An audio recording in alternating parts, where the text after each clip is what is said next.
Kurt D'Angelo's life fell apart when his wife, Lily, cheated on him and got him locked up. Just when he thought it couldn't get worse, he received a shocking gift from her, a legal notice demanding $2,000 a month in spousal support, the continuation of their $11,000 mortgage payments, and coverage for their daughter Regina's health insurance until she turned 18. If Regina went to college, he'd have to pay for that too. Kurt felt crushed. The judge's ruling meant he'd be spending over $6,500 each month, even though Lily had cheated and was earning good money as a lawyer. It felt so unfair, like the judge was against him. But Kurt wasn't about to let this slide. He wanted Lily to regret crossing him. Kurt had a knack for finding opportunities, even if they were a bit shady. Now working in real estate and running several businesses, including a coin change company, he decided to pay Lily the $2,000 in coins. Let her deal with the hassle of cashing them in. While Lily had stayed home with Regina until she started school, she quickly climbed the ranks at her law firm. Kurt couldn't shake the feeling that she might have been trading favors to get ahead. As her career took off, she insisted they move to a fancier neighborhood to flaunt their wealth. They bought a $900,000 house, decorated to her taste. But Kurt never felt at home there. He preferred a simpler life, while Lily craved luxury. Back to the divorce ruling. Kurt planned to follow the judge's orders, but he had his own tricks. He made sure Regina received her child support, but not a cent went to Lily. It all went into Regina's account. He also arranged for Regina to have good health insurance, while Lily was stuck with a high-deductible plan. When it was time for Lily's first spousal support payment, Kurt arranged for an armored truck to deliver it. Confused, she watched as bags of coins were unloaded in front of their curious neighbors.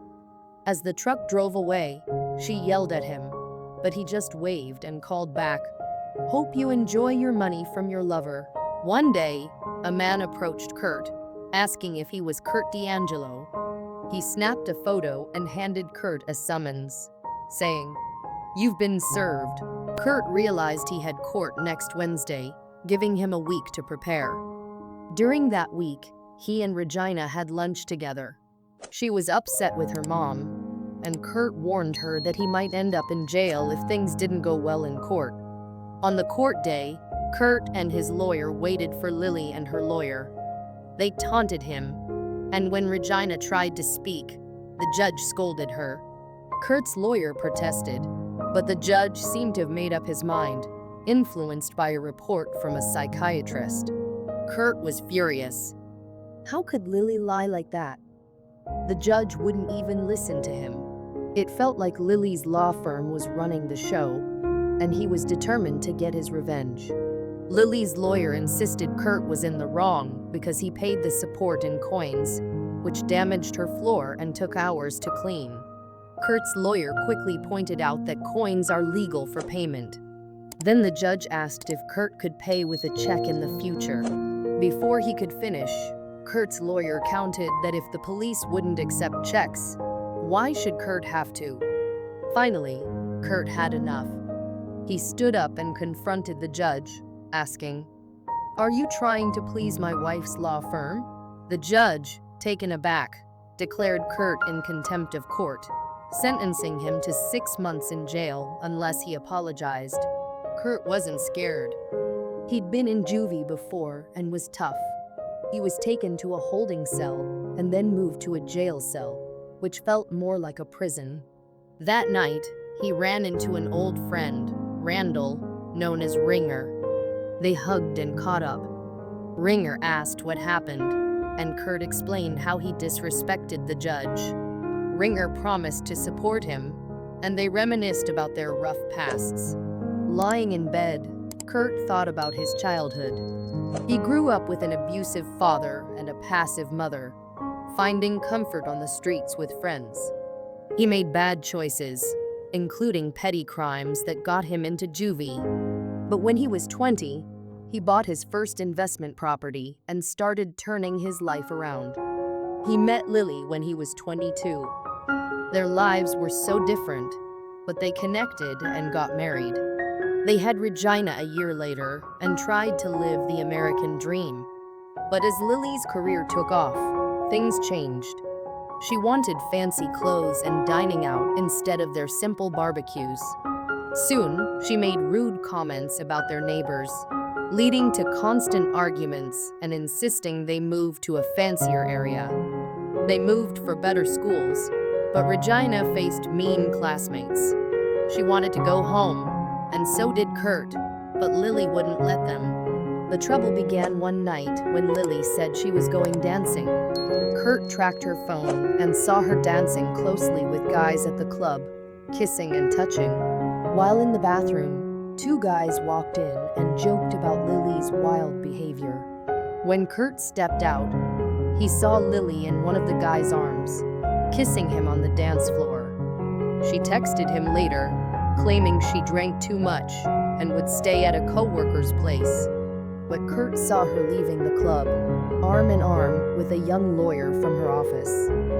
Furious, he followed them home and told Regina they were leaving for good. She was excited but asked about her mom. "Mom has other guys now," he said. She understood. They packed their things and moved back to their old place in Oak Forest. The next morning, Lily called. "What's going on? Where are you?" "Home," he replied. "What? Why?" she asked. "I don't know you anymore, and I don't want to." "Where's Regina?" "With me. She doesn't want to live with you." "You lowlife. Expect divorce papers next week," he warned. For the next 6 months, Lily didn't try to make things right. Regina told Kurt that Lily often talked badly about him, urging her to marry a rich guy. Regina defended her dad and wanted to return to Oak Forest. Meanwhile, Lily probably thought she had won, but Kurt was plotting his revenge. Then, one Thursday, everything changed. The guards took Kurt to a video room and locked the door. Moments later, 6 inmates walked in, ready to cause trouble. Kurt woke up in the infirmary, hurt and sore. A nurse named Beth came to help him. "You're badly injured," she said. "I can help you heal, or you can stay in pain." He smiled and asked to see Randall. When Randall arrived, Kurt explained the attack. "I need their full names, not just their nicknames," he said. Later, Ken, Kurt's younger brother, visited. "You're looking better," he joked. They discussed the list of names, and Ken promised to help. Kurt returned to his cell, where Randall warned him that trouble was coming. The 6 inmates glared at him, and one approached, saying, "My girl dumped me because of you. Don't mess with Texas," Kurt warned. Soon, 2 guards confronted him, cursing. "Who do you think you are? We'll make your stay here a nightmare." Kurt shot back. "I guess your wives better get ready." As one guard lunged to punch him, Kurt didn't resist, knowing it would only fuel his plans for revenge. "No way. She needs a great school to do well," Lily insisted. "Oak Forest is nothing like Wilmette. She'll get an awesome education there with plenty of chances." I argued back. "Our daughter will find her own way. She doesn't need anyone else," Lily shot back. "You're just too stubborn to see how good this could be," I replied. "We've had this fight too many times. You won't change my mind, and I won't change yours." "Why are you here anyway?" "It's not to bring Gina to me," I challenged her. "She prefers to be called Regina, not Gina. Don't you want her to be independent?" "Independent? You mean stubborn," Lily corrected me. "No, I mean able to think for herself and make her own choices," I clarified. She glared at me, knowing I was calling her out. "I need my spousal support payment. I have bills to pay. You'll have to figure that out on your own." I can't get checks from my company while I'm in jail, and I shouldn't. No work means no pay. That's how life works, I explained. What do you mean? I can't cover all the bills with my salary, she protested. Maybe you should have thought of that before dragging me back to court, I shot back. You were being difficult about paying, she argued. Now you get nothing because I'm in jail, I said. But you have to, she insisted. No, I don't. What are they going to do, throw me in jail again? Oh, wait, I'm already in jail. It wouldn't make sense for them to pull me out just to throw me back in, I reasoned. What am I supposed to do about the bills? She whined. I looked at her and said, get one of your lawyer friends to help with the bills. I'm sure you're worth it. With that, she stormed out. Gina walked in, and I was relieved to see her. You really got her mad, she exclaimed. Yeah, she thinks I should keep paying her while I'm stuck in here. Good luck with that, I chuckled. How are you holding up, Dad? Don't worry about me. I'll be okay. Are you still avoiding your mom? Yeah, just when I have to, she replied. When do you think I'll be out of here? I asked. I won't apologize to that awful judge. The only way I'd say sorry is if he let you go. But I don't see that happening anytime soon. I might be stuck here for 6 more months, I said. I get it, she said sadly. My birthday's next month. I'd love for you to be out so we could celebrate, but I wouldn't want you to change who you are. We can have a big party when you're out. That hit me hard. Maybe I was being too stubborn. Being in here was hurting my little girl.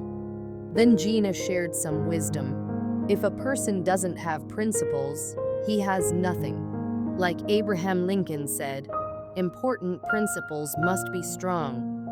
Where'd you hear that? I asked. My counselor, Dr. Hodges at school.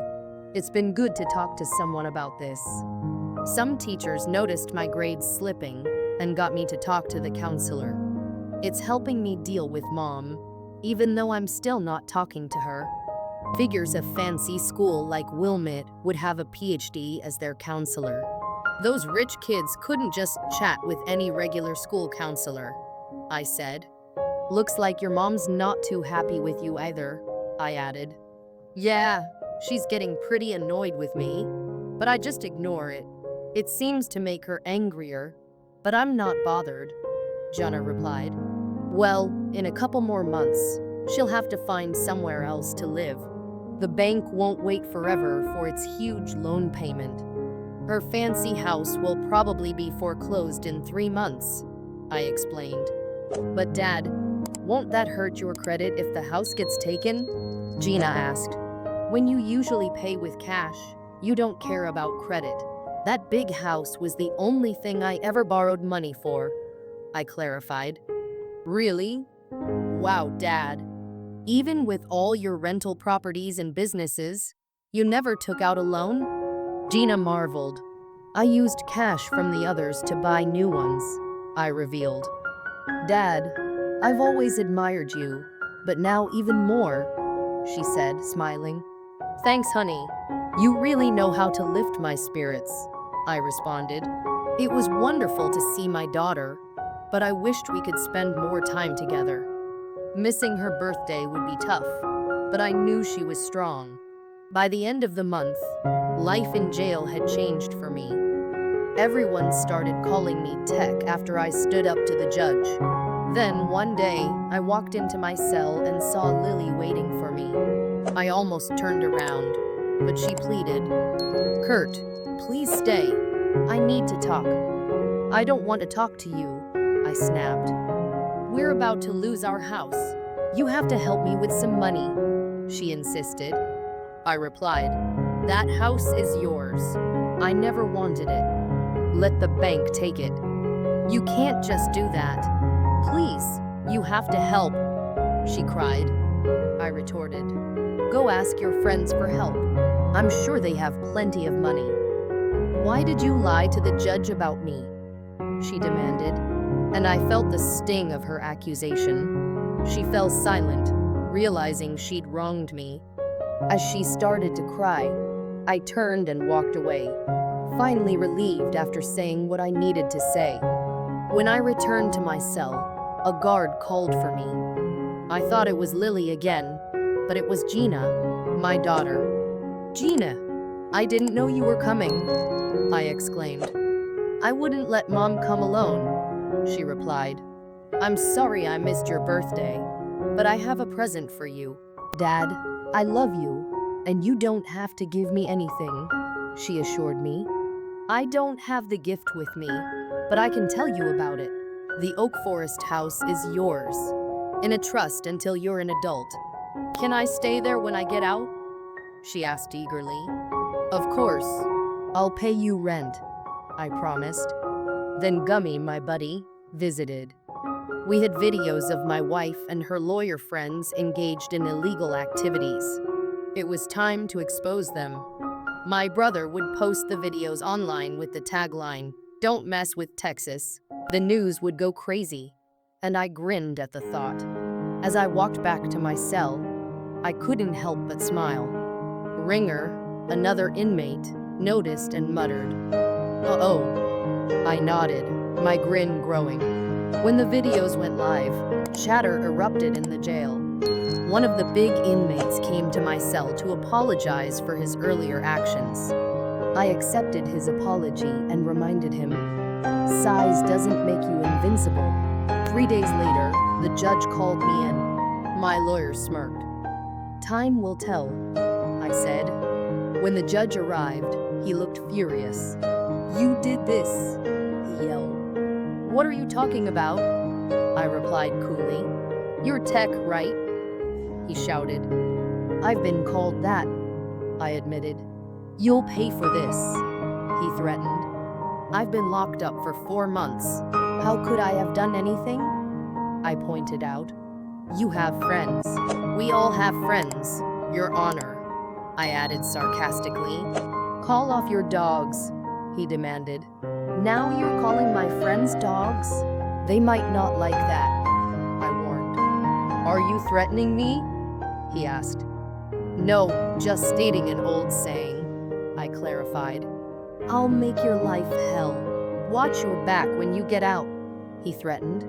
I turned to my lawyer. "Got that?" "Sure did," he nodded. Intimidation is a felony in Illinois. A few days later, my wife visited again. "Oh, it's you," I thought. I made it clear I had nothing to say. "You bastard. You got me fired," she yelled. "You did it, not me," I shot back. "Do you hate me that much?" she asked. "Yeah, and all your lawyer buddies who think they're better than everyone else," I replied. "What do I do now? I have no jobs, and nobody wants to hire me," she lamented. "Maybe move back home with your folks," I suggested. "I can't. My parents are moving to Florida to avoid the gossip," she explained. "Maybe it's your fault if your parents and your daughter don't want to be around you," I said. "You should start fresh. Just don't take Gina with you." "Gina's all I have," she protested. "I'll fight for custody when I get out," I warned. "You can't do that. She's mine," she cried. "You did this to yourself," I retorted. "We had a good life until you messed around." The next day, a fire broke out in a downtown office building, and I couldn't help but smile. The following day, Ken visited, revealing that the law firm's server crashed, losing all their data. I grinned at the chaos unfolding. A couple of weeks later, Gina came to see me, beaming. "Dad, guess what? I got emancipated," she exclaimed. "How?" "The court gave your mom custody," I reminded her. "With the trust from the houses, it was easy. I needed a safe place, and I'm moving back to Oak Forest." I was shocked. "So you're legally an adult now?" I clarified. "Yeah, and I can't wait to go back to high school in Oak Forest," she said excitedly. Mom's getting kicked out of the Wilmot house, and I'm moving to Oak Forest. So you're all settled? I asked, proud. Yes, with my school counselor's help, she replied. You'll love it. When you get out, we'll be home again. Lily visited on Monday, and I almost walked away when I saw her. Kurt, wait. We need to talk, she said urgently. Do you know what our daughter did? She asked. What are you talking about? I replied. She got emancipated and moved out. I don't know where she is, Lily cried. Oh, that. She did it herself, I explained. She's back on the south side. Is she going to school? Lily asked, worried. She's going back to Oak Forest, I confirmed. Why would she want to go there? Lily muttered, annoyed. I couldn't help but smile. Gina was growing up, and I'd be out soon. Things were finally falling into place. Kids learn more from their parents than from teachers. What example do you think you're setting for her? I hope it shows her what not to do. We're supposed to raise responsible adults. I hope we did that, even with our mistakes, especially in our marriage, I reflected. It wasn't all bad, she replied, but it didn't end well. I hope you find what you're looking for. Clearly, I didn't have it, I said, feeling pity for her as I got up from the table. Finally, the day of my release arrived. I was called to court, and Gina, Freddie, and Lily were there. While waiting for the judge, I wondered what he would say. I wasn't going to apologize. We stood as the judge entered. It wasn't the same judge as before. The judge looked at me and said, Mr. D'Angelo, what do you have to say for yourself? I've served my 6 months plus 2 more, I replied. You could have apologized and been free, he reminded me. I didn't think the other judge deserved my apology, I said. You're stubborn, the judge commented. I prefer to call it strong-willed. It has helped me in life, I shot back. Your divorce settlement stands, and you'll need to pay for the time not served, he concluded. My lawyer spoke up. Your Honor, my client is ready to pay what he owes. The total comes to just under $20,000 today. He'll pay her $2,000, and that will settle everything. Lily jumped up, upset. What? You owe me more than that. You need to keep paying until Regina turns 18. The judge firmly replied. Miss, I'll handle all matters in my courtroom. Counselor, explain your calculations. My client paid the initial support and mortgage, and he financially supported his daughter while he was in jail. He couldn't pay the spousal support or mortgage because he wasn't working, my lawyer explained. Your client was locked up for 8 months.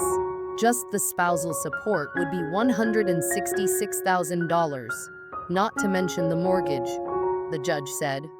The court order stated until the child becomes a legal adult.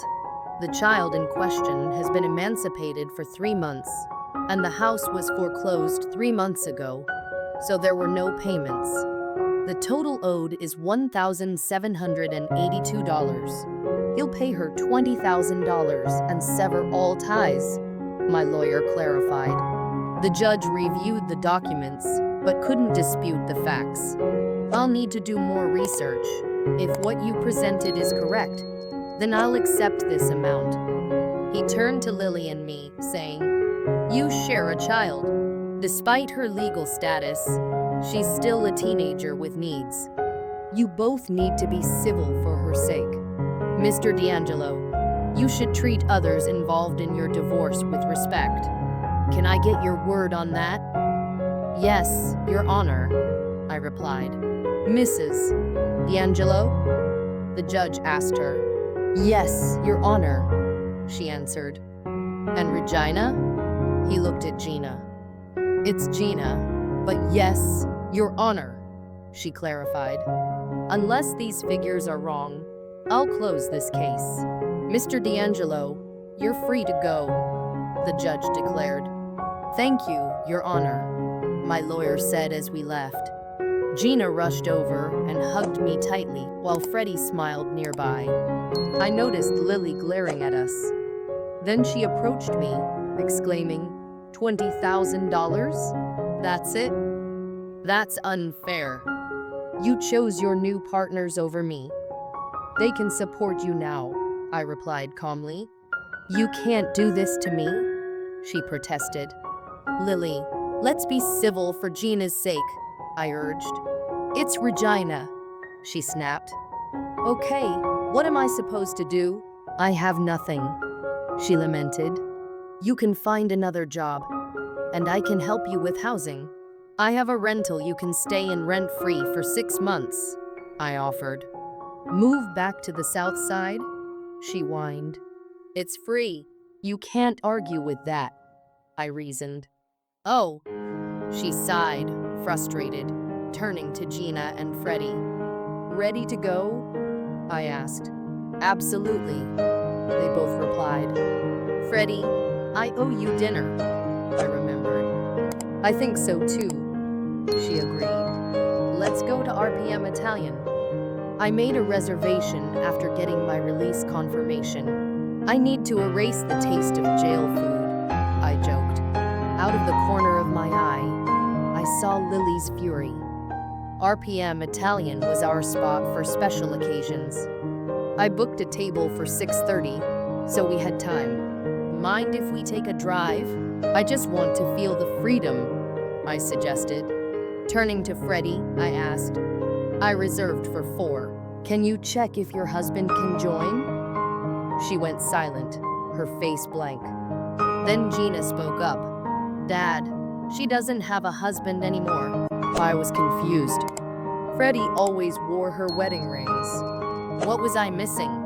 I'm sorry, Freddie. I didn't mean to upset you, I said. It's okay. You didn't know, Freddie replied. My husband died in a car accident 5 years ago. I'm really sorry. I had no idea, I expressed regret. Yeah, I just can't bring myself to take them off yet. It feels like letting him go, she said. Dinner was fantastic. It felt great to wear normal clothes and not constantly look over my shoulder. By the end of the meal, I felt more at ease. Freddie, when you're ready, would you let me take you out on a proper date? Can we keep in touch until then? Dad, we're definitely keeping in touch. You're not getting rid of me that easily, Jana reassured me. I wouldn't want it any other way, Freddie replied. When we arrived home, I was surprised. The house looked great. Inside felt more like a home than ever. I could sense Freddie's influence. Cheesy as it sounds, tears welled up in my eyes.